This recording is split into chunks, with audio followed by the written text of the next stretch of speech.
Hi friends, welcome to Indhu's kitchen.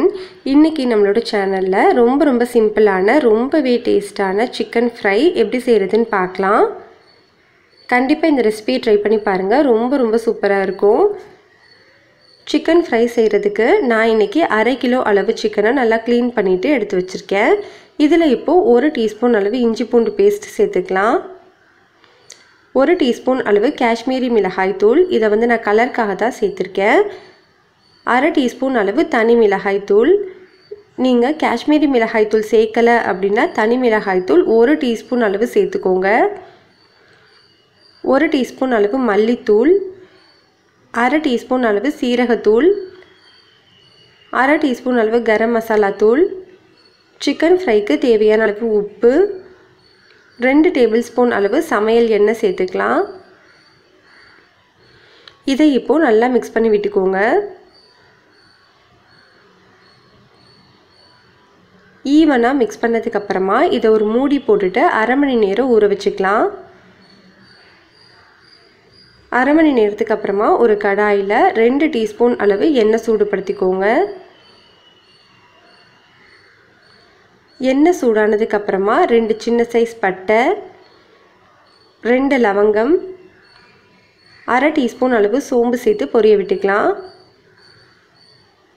இப்போ இதல 2 பெரிய வெங்காயத்தை சின்னதா கட் பண்ணிட்டு சேர்த்துக்கோங்க. ஸ்டவ் மீடியம் ஹீட்ல வச்சிட்டு வெங்காயத்தை 1 நிமிஷம் மட்டும் வதக்கி விட்டுக்கலாம். 1 நிமிஷத்துக்கு அப்புறமா ஒரு சின்ன தக்காளியை சின்னதா கட் பண்ணிட்டு சேர்த்துக்கலாம். வெங்காயம் தக்காளி நல்லா வதங்கணும். இந்த அளவுக்கு வெங்காயம் தக்காளி வதங்கினதுக்கு அப்புறமா நம்ம ஏற்கனவே ஊற வச்சிருந்த அந்த சிக்கனை சேர்த்துக்கலாம். சிக்கனை நல்லா மிக்ஸ் பண்ணி விட்டுக்கோங்க. நம்ம சேர்த்திருக்க மசாலாவோட பச்சை வாசனை போற வரைக்கும் நல்லா வதக்கிக்கலாம். பச்சை வாசனை போனதுக்கு அப்புறமா ஒரு 1/4 கப் அளவு தண்ணி சேர்த்து மிக்ஸ் பண்ணி விட்டுக்கோங்க. ஸ்டவ் மீடியம் ஹீட்ல வச்சிட்டு இது ஒரு மூடி போட்டு 10 நிமிஷம் வேக வச்சுக்கலாம். இடையில கிளறி விட்டுக்கோங்க. 10 நிமிஷத்துக்கு அப்புறமா பாருங்க நல்லா வந்து சுண்டி வந்திருக்கு. இந்த டைம்ல அடுத்து ஒரு 10 நிமிஷத்துக்கு ஓபன்லயே வச்சு நல்லா வேக வச்சு எடுத்துக்கலாம். உங்களுக்கு எந்த அளவுக்கு ரோஸ்டா வேணுமோ அந்த அளவுக்கு நீங்க ரோஸ்டா எடுத்துக்கலாம்.